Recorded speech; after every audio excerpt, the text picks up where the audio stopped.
Hi good evening friends. ನಾನು ವಿದ್ಯಾ ಜಗದೀಶ್ ಅಂತ. ಇವತ್ತಿನ ದಿನ ನಾವು ಗಣಿತ ವಿಷಯಕ್ಕೆ ಸಂಬಂಧಿಸಿದ 9ನೇ ತರಗತಿಯ ಭಾಗ 1ರಲ್ಲಿನ ಸಂಖ್ಯಾ ಪದ್ಧತಿ ಎನ್ನುವ ಪಾಠದ ಬಗ್ಗೆ ಅಧ್ಯಾಯ 1 ಸಂಖ್ಯಾ ಪದ್ಧತಿ ಎನ್ನುವ ಪಾಠದ ಬಗ್ಗೆ ಅಭ್ಯಾಸ ಮಾಡೋಣ. ಹೌದಾ? ಈಗ ಸಂಖ್ಯಾ ಪದ್ಧತಿಯ ಅಭ್ಯಾಸ 1.1ರಲ್ಲಿನ ಮೊದಲನೇ ಲೆಕ್ಕವನ್ನು ಅಭ್ಯಾಸ ಮಾಡೋಣ. ಅದಕ್ಕಿಂತ ಮುಂಚೆ ಏನು ಮಾಡೋಣ, ಫಸ್ಟ್ ಸಂಖ್ಯಾ ಪದ್ಧತಿ ಅಂದರೆ ಸಂಖ್ಯೆಗಳ ಬಗ್ಗೆ ಅಭ್ಯಾಸ ಮಾಡೋಣ. ಹೌದಾ? ಸಂಖ್ಯಾ ಪದ್ಧತಿ ಒಳಗೆ ಫಸ್ಟ್ ನಾವೇನು ಮಾಡೋಣ, ಸ್ವಾಭಾವಿಕ ಸಂಖ್ಯೆಗಳಂದ್ರೆ ಎಣಿಕೆ ಸಂಖ್ಯೆಗಳು. ಹೌದಾ? 1 2 3 4 ಅಪ್ ಟು ಇನ್ಫಿನಿಟಿವರೆಗೂ. ಹೌದಾ? ಇದನ್ನ ಎನ್ ಸಂಖ್ಯೆಯಿಂದ ಗುರುತಿಸ್ತಾರೆ. ಪೂರ್ಣ ಸಂಖ್ಯೆ ಅಂದರೆ ಹೋಲ್ ನಂಬರ್ಸ್ ಇಂದ 0 ಅನ್ನು ಒಳಗೊಂಡಿರುವ ಸ್ವಾಭಾವಿಕ ಸಂಖ್ಯೆ 0 1 2 3 ಅಪ್ ಟು ಇನ್ಫಿನಿಟಿವರೆಗೂ. ಹೌದಾ? ಅದೇ ರೀತಿ ಪೂರ್ಣಾಂಕಗಳನ್ನು ಝಡ್ ಅಥವಾ ಐ ಸಂಖ್ಯೆ ಅಂತ ಗುರುತಿಸ್ತಾರೆ. ಇಂಟೀಜರ್ಸ್ ಝಡ್ ಅಂದರೆ ಝಲೈನಿಂದ. ಹೌದಾ? 0 ಧನ ಮತ್ತು ಋಣ ಸಂಖ್ಯೆಗಳನ್ನು ಪೂರ್ಣಾಂಕ ಎನ್ನುವರು. -2 -3 -1 0 -1 +1 +2 +3. ಹೌದಾ? ಈಗ ಫಸ್ಟ್ ನಾವು ಏನು ಮಾಡೋಣ, ಅಭ್ಯಾಸ 1.1ರಲ್ಲಿ 0 ಭಾಗಲಬ್ಧ ಸಂಖ್ಯೆ. ನೀವು ಇದನ್ನು P/Q ರೂಪದಲ್ಲಿ P, Q belongs to Z, Q is not equal to 0 ಬರೆಯಬಹುದೇ ಅಂತ ಕೇಳಿದ್ದಾರೆ. ಹೌದಾ? ಈಗೇನು ಮಾಡೋಣ, 0 ಭಾಗಲಬ್ಧ ಸಂಖ್ಯೆ ಅಂತ ಕೇಳಿದ್ದಾರೆ. ಹೌದು, 0 ಭಾಗಲಬ್ಧ ಸಂಖ್ಯೆ. ಯಾಕಂದರೆ ಹೌದು, 0 ಭಾಗಲಬ್ಧ ಸಂಖ್ಯೆಯಾಗಿದೆ. ಅದನ್ನು P/Q ರೂಪದಲ್ಲಿ ಬರೆಯಬಹುದು. ಹೌದಾ? 0/Q ಆ ರೀತಿ ಬರೀಬೋದು. 0/2 0/3 ಇವೆಲ್ಲ ಭಾಗಲಬ್ಧ ಸಂಖ್ಯೆಗಳಾಗಿವೆ. ಹೌದಾ?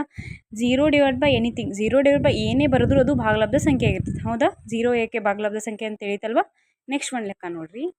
3 ಮತ್ತು 4ರ ನಡುವಿನ ಭಾಗಲಬ್ಧ ಸಂಖ್ಯೆಗಳನ್ನು ಕಂಡುಹಿಡಿಯಿರಿ ಅಂತ ಹೇಳಿದ್ದಾರೆ. ಹೌದಾ? ಎಷ್ಟು? 6 ಭಾಗಲಬ್ಧ ಸಂಖ್ಯೆ ಕಂಡುಹಿಡಿಯಿರಿ. 6 ಕೊಟ್ಟಿದ್ದಾರೆ, ಅದರಲ್ಲಿ 1 ಕೂಡಿಸ್ಬೇಕು. 6 1 ಕೂಡಿಸಿದ್ರೆ ಎಷ್ಟು? 7. ಹೌದಾ? ಈಗ ಇಲ್ಲಿ 3/1 × 7 ಇದಕ್ಕೇನು ಮಾಡೋಣ, ನ್ಯೂಮರೇಟರ್ ಮತ್ತು ಡಿನಾಮಿನೇಟರ್ ಅಂದರೆ ಅಂಶ ಮತ್ತು ಛೇದಕ್ಕೆ ಇಲ್ಲಿ 7ರಿಂದ ಗುಣಿಸ್ಬೇಕು. 3 × 21 1 7 7. ಅದೇ ರೀತಿ 4/1 ಇದೆ. ಅದೇ ರೀತಿ ಇಲ್ಲಿ ಅಂಶ ಮತ್ತು ಛೇದಕ್ಕೆ 7ರಿಂದ ಗುಣಿಸ್ಬೇಕು. 4 7 28 1 7 7. ಈಗ ಇಲ್ಲಿ ಏನು ಕೇಳಿದ್ದಾರೆ, 6 ಭಾಗಲಬ್ಧ ಸಂಖ್ಯೆ ಅಂದಾರೆ. ಇಲ್ಲಿ ಎಷ್ಟು ಬರ್ತಾವಲ್ಲ ಅಷ್ಟು ಬರಿಬೇಕು. ಹೌದಾ? 6 ಹೇಳಿದ್ದಾರೆ ಅಂತಂದ್ರೆ 6 ಅಲ್ಲ, ಹೆಚ್ಚು ಬರ್ಬೋದು ಕಮ್ಮಿನೂ ಬರ್ಬೋದು. ಈಗ ಇಲ್ಲಿ 21/7 ಇದೆ. ನಾವು ನೆಕ್ಸ್ಟ್ ಬರಿಬೇಕು. ಯಾವತ್ತಿರಲು ನಾವು ಅಂಶನ ಸೇಮ್ ಬರಿಬೇಕು.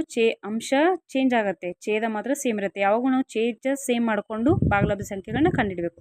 ಇಲ್ಲಿ 21/7 ಇದೆ, 22/7 23/7 24/7 25/7 26/7 28/7 ಇದೆ. ಹೌದಾ?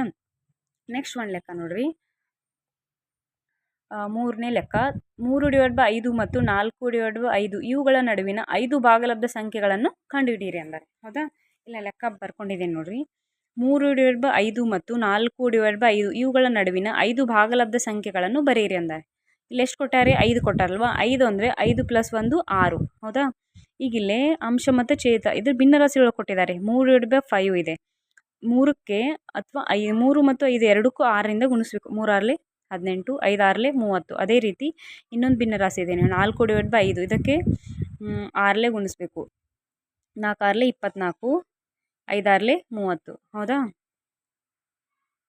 ಇಲ್ಲಿ ನೋಡ್ರಿ ಎಷ್ಟು ಬಂದಿದೆ, 18/30 ಬಂದಿದೆ. 24/30 ಇದ್ರ ಒಳಗೆ ಮಿಡಲ್ ಇರುವಂಥ ಸಂಖ್ಯೆಗಳನ್ನ ಬರೀಬೇಕು. 18 ಇದೆ ಅಂತ ನಾನು ಬಿಟ್ಟಿದ್ದೀನಿ, ಬರೋದಿಲ್ಲ. 19/30 20/30 21/30 22/30 23/30. ಹೌದಾ? ನೆಕ್ಸ್ಟ್ ಒಂದು ಲೆಕ್ಕ ನೋಡ್ರಿ. 4ನೇ ಲೆಕ್ಕ. ಈ ಕೆಳಗಿನ ಹೇಳಿಕೆಗಳು ಸರಿಯೇ ಅಥವಾ ತಪ್ಪೇ ಎಂಬುದನ್ನು ಕಾರಣ ಸಹಿತ ತಿಳಿಸಿ. ಫಸ್ಟ್ ಒಂದು ನೋಡ್ರಿ. ಪ್ರತಿಯೊಂದು ಸ್ವಾಭಾವಿಕ ಸಂಖ್ಯೆಯು ಒಂದು ಪೂರ್ಣ ಸಂಖ್ಯೆ. ಈಗ ನಾನು ಆಗಲೇ ನಿಮಗೆ ಹೇಳಿದ್ದೀನಿ, ಸ್ವಾಭಾವಿಕ ಸಂಖ್ಯೆ, ಪೂರ್ಣ ಸಂಖ್ಯೆ, ಪೂರ್ಣಾಂಕಗಳು. ನೀವು ಆನ್ಸರ್ ಮಾಡಬೇಕು. ಪ್ರತಿಯೊಂದು ಸ್ವಾಭಾವಿಕ ಸಂಖ್ಯೆ ಒಂದು ಪೂರ್ಣ ಸಂಖ್ಯೆ ಆಗಿದೆ. ಸರಿ, ಏಕೆಂದರೆ ಸ್ವಾಭಾವಿಕ ಸಂಖ್ಯೆಗಳೆಲ್ಲವೂ ಪೂರ್ಣ ಸಂಖ್ಯೆಗಳು. ಹೌದಲ್ವಾ? ಪೂರ್ಣ ಸಂಖ್ಯೆಯ ಗಣದಲ್ಲಿ ಬರುತ್ತವೆ. ಪೂರ್ಣ ಸಂಖ್ಯೆ ಅಂದರೆ 0 1 2 3 4 ಅಂದರೆ 1 2 3 4 ಸ್ವಾಭಾವಿಕ ಸಂಖ್ಯೆಗಳು ಪೂರ್ಣ ಸಂಖ್ಯೆಗಳಲ್ಲಿ ಬರ್ತಾವಲ್ವಾ? ನೆಕ್ಸ್ಟ್ ಒಂದು ಲೆಕ್ಕ ನೋಡ್ರಿ. ಪ್ರತಿಯೊಂದು ಪೂರ್ಣಾಂಕವು ಒಂದು ಪೂರ್ಣ ಸಂಖ್ಯೆ ಅಂತ ಕೇಳಿದ್ದಾರೆ. ತಪ್ಪು. ಯಾಕಂದರೆ ಪೂರ್ಣಾಂಕಗಳಾದ -1 -2 -3 ಇವು ಪೂರ್ಣ ಸಂಖ್ಯೆಗಳ ಗಣದಲ್ಲಿ ಬರುವುದಿಲ್ಲ. ಹೌದಾ? ಪೂರ್ಣಾಂಕಗಳಂದರೆ 1 2 3 4 ಬರ್ತೈತಿ. ಆಮೇಲೆ ಪೂರ್ಣ ಸಂಖ್ಯೆಗಳಂದ್ರೆ ಪೂರ್ಣಾಂಕಗಳಂದ್ರೆ -1 2 ಬರ್ತೈತಿ. ಓಕೆ? ಆದುದರಿಂದ ಪೂರ್ಣಾಂಕಗಳೆಲ್ಲವೂ ಪೂರ್ಣ ಸಂಖ್ಯೆಗಳಲ್ಲ. ನೆಕ್ಸ್ಟ್ ನೋಡ್ರಿ. ಮೂರನೇ ಲೆಕ್ಕ ಪ್ರತಿಯೊಂದು ಭಾಗಲಬ್ಧ ಸಂಖ್ಯೆಯು ಒಂದು ಪೂರ್ಣ ಸಂಖ್ಯೆ ಅಂತ ಕೇಳಿದ್ದಾರೆ. ತಪ್ಪು, ಏಕೆಂದರೆ 1/5 ಇದು ಭಾಗಲಬ್ಧ ಸಂಖ್ಯೆ, ಆದರೆ ಇದು ಪೂರ್ಣ ಸಂಖ್ಯೆ ಅಲ್ಲ. ಹೌದಲ್ವಾ? ಪೂರ್ಣ ಸಂಖ್ಯೆ ಆಗೋದಿಲ್ಲ. Thank you friends. ಮತ್ತು ನೆಕ್ಸ್ಟ್ ಯಾವ ಪಾಠದ ಬಗ್ಗೆ ಕ್ಲಾಸಸ್ ಮಾಡಬೇಕಂತ ತಿಳಿಸಿ. ಶೇರ್, ಲೈಕ್, ಸಬ್ಸ್ಕ್ರೈಬ್ ಮಾಡಿ ಹಾಗೂ ಸಪೋರ್ಟ್ ಮಾಡಿ. Thank you friends.